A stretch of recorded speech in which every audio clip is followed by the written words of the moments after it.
Welcome to Crush Your Money Goals, where we dive deep into all things money as your two millionaire mentors. I'm Bernadette Joy. And I'm Stefanie Gonzalez. This season, we're shifting gears and focusing on something that affects us all with confidence. From financial habits to career transitions, we're here to guide you through the journey of taking charge of your finances and pursuing your dreams fearlessly. Tune in every week as we share tips, stories, and expert insights to help you crush your money goals and embrace change with open arms. Welcome to Season 7, Quit with Conviction. Hey everybody, and welcome to this season of Crush Your Money Goals. This is our first episode, and Bernadette and I have been telling each other that we're just going to hit record and actually say what we're going to say and capture our thoughts, because you all have missed out on a lot of different conversations that we wish you would have been able to hear. And so today we wanted to share a couple of things with you, our quit stories, what we've quit, where we've come to up until this point today, and what we hope you're going to get out of not only this season of podcasts, but what we hope to even continue to give you and share with you in future seasons, more around what we're even learning as we continue to become seasoned business owners, continue to live in our millionaire debt-free lives, all those things, because now that we have the agency to think for ourselves outside of the matrix of maybe the corporate world, we grapple with what's on our minds. And this is for you. So Bernadette, how you doing? Hello. I am doing great. I am so pumped. Let's start off with you, Steph, because I feel like yours is more recent with their quit story, and I need some time to remember mine, to be honest. So for those for the people on the podcast who haven't heard your quit story, can you share more of what that looked like? I'm going to head into 2 years since the day I actually gave notice to my then 15-year career in tech. And, my quit story, I think, is similar to what maybe other women, because I feel like I looked around the room and saw similar challenges for other women, but was centered around a lot of me struggling with the idea of what is all this work for? How much is enough?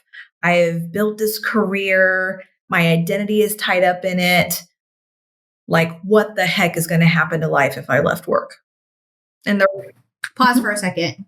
You said my identity is tied up in it. What do you mean by that? Yeah, I mean, I tell people that I grew up at Dell. Like, I started there, around 23, 24, and I left in my late 30s.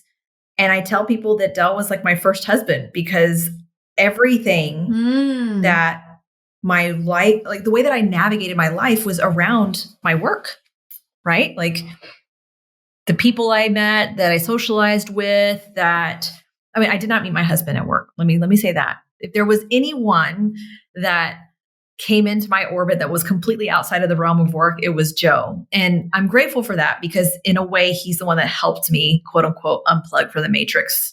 And if I had met anyone else other than that, maybe in that matrix, it probably wouldn't have happened.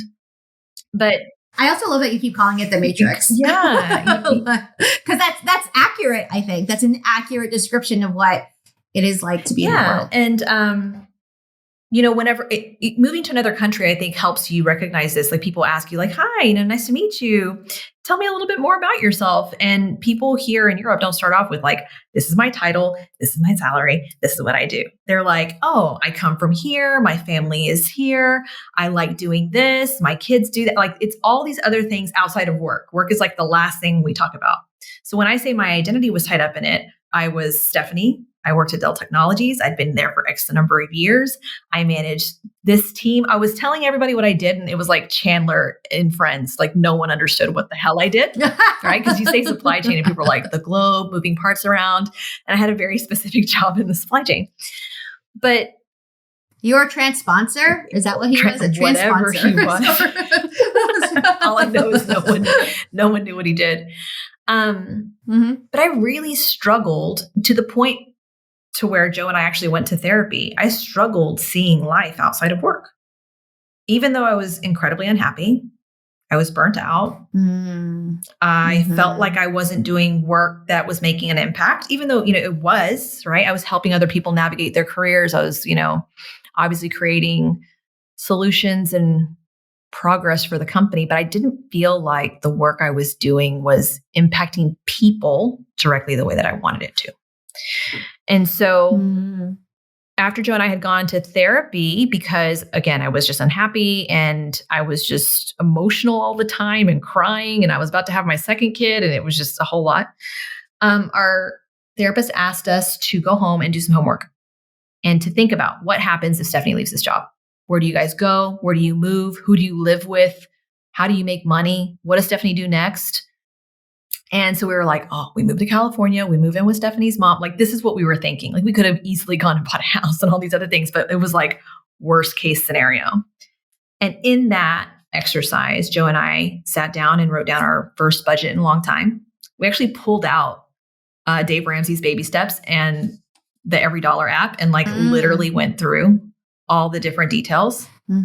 And I remember we have like a little like moleskin notebook that has all of the numbers and our goals. And like we go back and look at how far we've come. And from that point on, and then of course, after diving into a few YouTube videos and reading a couple of books, my eyes were just open to a completely different world. And you couldn't get me to quit fast enough. I was fortunate, right? Because when you said you went from I'm stuck in this identity, 15 years, grew up, like basically your first husband, to like get me out of here. Yeah, it was wild. And this is why in the way that I help women and I coach them, especially professional women who have, have maybe 10 plus years under their belt in their work environment, I help women figure out how to activate their hard-earned money so that they can unlock a life of choice like I had, right? So now I'd been working almost 15 years. I went from $30,000 a year to over $500,000 a year in income. And because I activated that income in those short years towards the end, we unlocked a huge level of financial progress. Granted, we had made some because we were smart about certain steps, but I wasn't being intentional. If I was intentional about those steps way earlier, it had been a totally different game. But now I could see what the job was for. I could decouple the identity. I now understood where I wanted to go create boundaries with work, because work didn't have this tie on me. Like I just always remember telling Joseph, like, but what are we going to do about income? We had already made a lot of progress. I just didn't know it yet. Right. And so that's really what led me down the path of, okay, I can now quit this thing. But now the question was, what do I do next? And so about 2 years before leaving, I tested out the concept of women's wealth effect. Is it the type of work that I wanted to do? How was I going to reach clients? Like, what did the work entail? And that's where you and I met. Like, I responded to some post that you did on Instagram and you were like, hey, get some time with me. And I remember you saying like, I'm glad we chatted, but you have a plan set. Like you have your exit plan, you're financially along. Like, I'm really excited to see what you do with this. And it was, I think, some of that vote of confidence that solidified my decision to maybe quit a little earlier than I expected. Because I knew that this type of work was the work that wasn't going to let me go. Like, and I'm 1,000% all in type person versus like, I can't do half and half. Right. And so, kudos to people who can do the side hustle and the job at the same time. I just struggled to do that. And I was fortunate enough to not have to do that. So yeah, I put in my notice. There was tons of stuff behind that, right? In terms of things I was told at work, feedback I was getting, microaggressions, things that I was recognizing when it comes to like being a woman in a like large leadership position that just weren't jiving with me. But I didn't have to, deal with that anymore because I could walk away. Yeah. And I could walk away to do this work on my terms and not feel too rushed. So yeah. I love that. This is the reason that we decided to do this theme for this season: how to quit successfully, how to quit forward, how to quit like a boss. And you and I have very different quit stories in the sense of, you grew up in this one company for a very long time. Granted, you had multiple positions and, grew to a leadership position. I've quit so many times in my lifetime that the harder thing for me is to stay.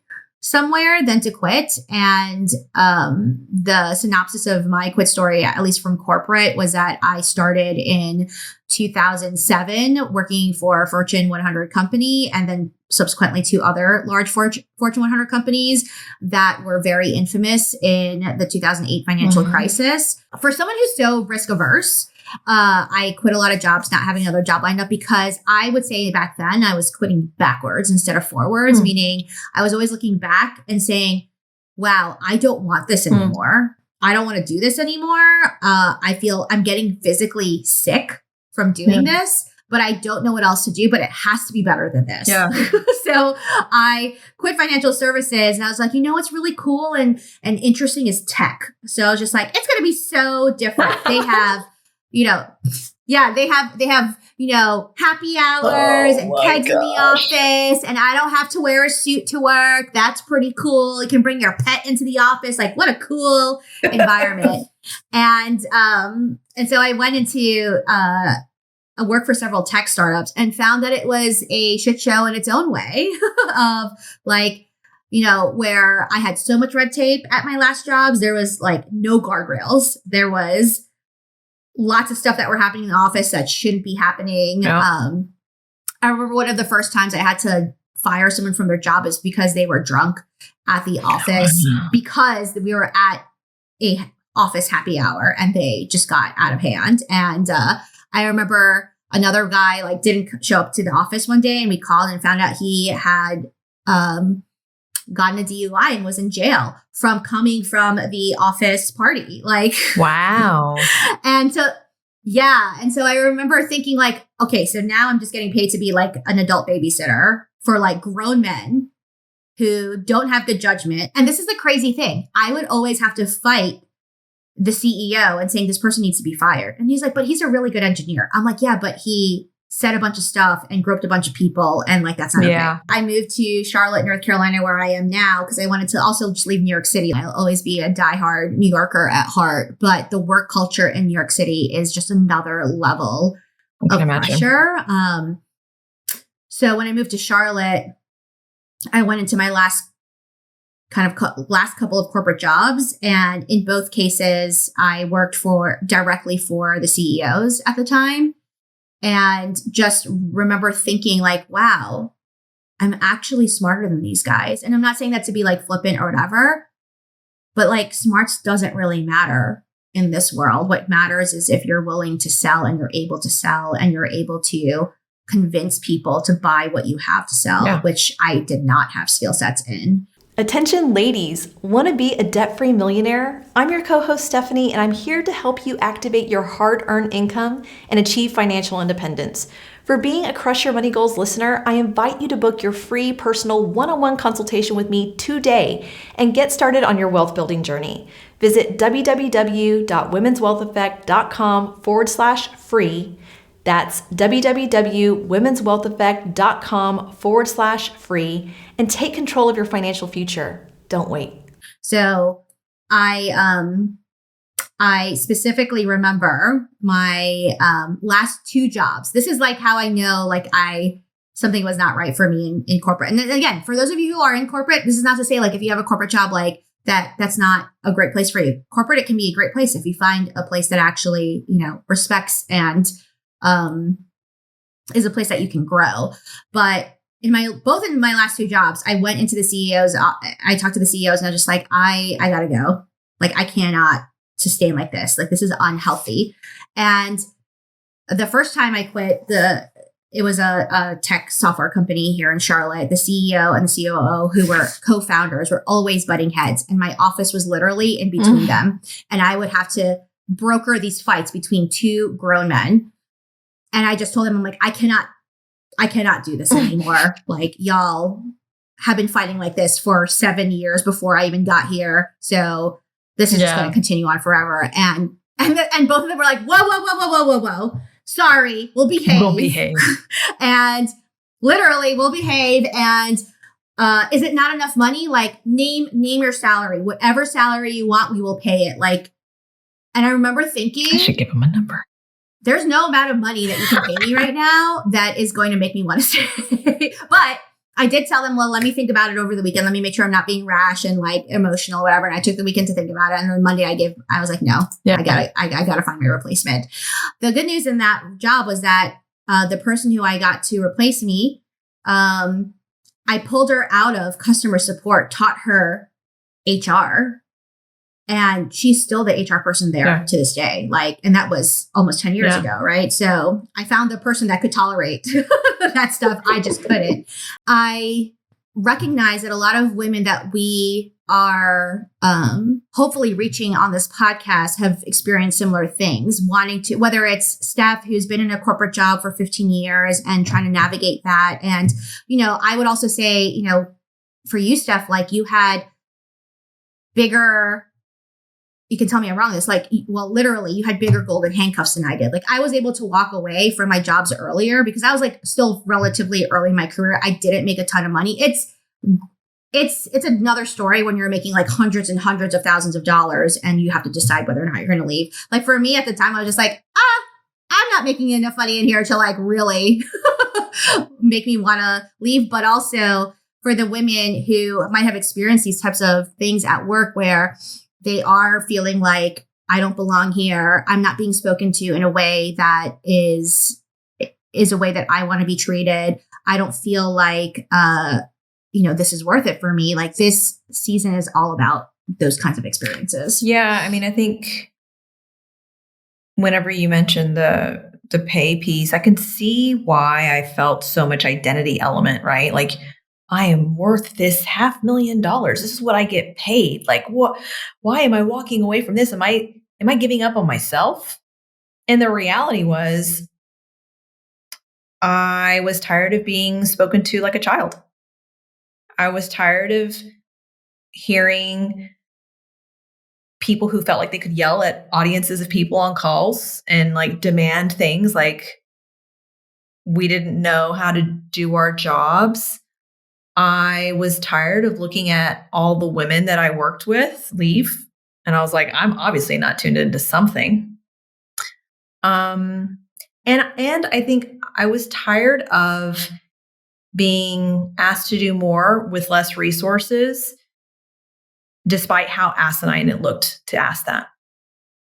And so when I look at people now asking questions about like, well, I don't know, like I can really empathize with this comment. I don't know if I want to be a senior manager or a director or a VP because these jobs look stressful, and they are hella stressful.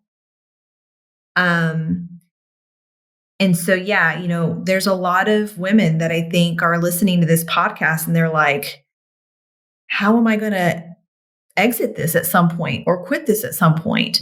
And we hope that obviously sharing our stories is one step, but giving you practical tools to take steps and activate your money with intention is the other part of the equation so that you can decide what you want to do.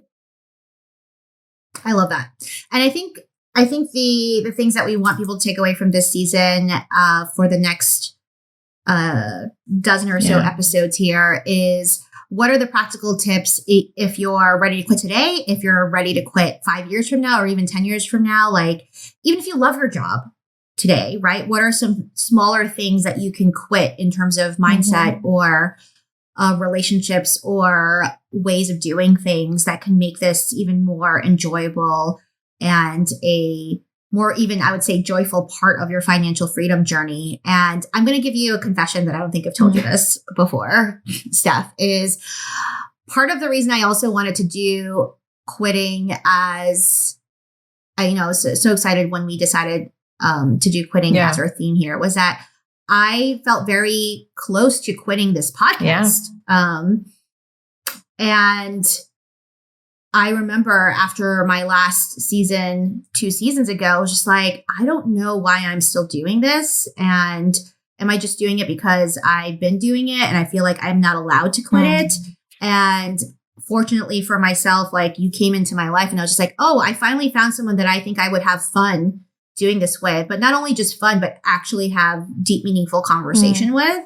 And you have been so instrumental in helping me think differently about this. And so part of the reason that I, thought quitting was a good thing here too, is that a lot of people might look to me or you or other entrepreneurs or other podcasters or whatever and look at them and say, well, oh, they quit their corporate jobs. And so they must be so happy now. They must like love everything that they're doing now. And the truth is there's probably at least a couple times a month that I'm just like, should I quit this? Like, should I quit? Yeah. Should I quit this podcast? Should I quit coaching? Should I quit Instagram? Like, should I quit life? Like, even if not in the context of corporate, this season is about having the courage to quit things that are no longer serving you, but also having the courage to stay in certain things and figure out what those things are when all you want to do is start your freedom plan today with Crush Your Money Goals. You can transform your financial future with our personalized program. Join me, Bernadette Joy, your millionaire mentor, and unlock your potential. In just 90 days, build the skills to grow your wealth and secure your financial future. Your future is waiting. Enroll now at crushyourmoneygoals.com. Two things. One is this season, we decided to bring on some interviews for various topics, not just in personal finance. And I'm curious to hear from you. What are some interviews that you think people should look forward to that you enjoyed? We haven't recorded this one yet, but I'm really excited to talk to Janice. First of all, she just brings a lot of fire to the conversation. And I feel like that's an understatement. Yeah. Fire, spice, everything that's nice with it. I think the way that she's navigated this element around her relationship and now her business and, she's doing so many things, but going through a lot too. And it's just so awesome to talk to her and hear, her perspective on that. Yeah, she's quit a lot of things, not just the job. Absolutely. The other person that I really enjoyed speaking to was Fernanda, because I'm excited about her coming into this journey, as a business owner and leaning more into her personal side and recognizing that that's something that she can put forward into, right? Versus leaving it behind as a Mexicana and speaking her native language and all that other stuff. So really look forward to hearing that podcast when it comes out. What about you? The two that I'm looking forward to people hearing is one is Erin from Hello Divorce. And she just shared some really helpful tools and resources and ways of thinking about things that, I haven't personally experienced divorce. So it was really helpful for someone who's kind of an expert in the area as a divorce attorney to provide some really practical tips for women and specifically how to protect their wealth, because it just fires me up. It fires me up when I've personally seen this with some close friends of mine who go through divorce and they don't get their fair share of the finances. And so that is definitely an episode to listen to. And then one that took me by surprise was George Kamel. You and we even debated about him being on the podcast. And I'm really, really glad we did that interview. And one, because I think he's just a nice person and had some really good, interesting thoughts. I also thought that it helped me to challenge my own biases, right, of what I would expect people to say or present, and to also challenge me in thinking about how I want to move my own brand forward. So George Kamel is one of the Dave Ramsey personalities who started there as an intern and worked his way up. And there's a lot of stuff that people might think or say about the Dave Ramsey camp, whether you agree or disagree. And I realized that I am learning to figure out my own navigation in having conversations, both online and offline, with people who have differing opinions from me, and how we can actually bridge the gaps versus make these gaps wider between people who have different Here's a beliefs. shocker, right? Like you and I both started our financial journeys working through the baby steps, right? And that's right. I think that there's beauty in just like, as you're navigating a career, there's beauty in understanding what's for you at different points in time in your life and your journey. And to your point here about our conversation with George, and then probably many others in the future, being able to have this conversation, whether it's contentious or opposing views, and sit and listen and have more dialogue, deeper understanding, and still be able to walk away agreeing to disagree is okay, right? Because personal finance is personal, and every single person, even all the women that we work with, right, have so many different unique situations. There's not a one size fits all with this. And that's why more individuals like yourself and myself and diverse perspectives are needed in this space. And we're really looking forward to bringing you a more potent, more thoughtful conversation. And we realize that the people that are probably going to most benefit from this season are the people who are kind of at a plateau in your life, whether it's career or personally or emotionally, and you're trying to figure out what to quit so that you can move forward, but also the people who are wanting to build that muscle of thinking for yourself and being able to take diverse opinions and pick and choose what's going to make the most sense for you versus being told what to do. I think the litmus test on success for me in that regard is seeing people's responses to episodes in our DMs, right? Or sending us emails and saying like, hey, you guys discussed this. I agreed, or this is what it made me think about, and just sharing people's thoughts on what we're talking about, because there are great personal finance podcasts out there, right?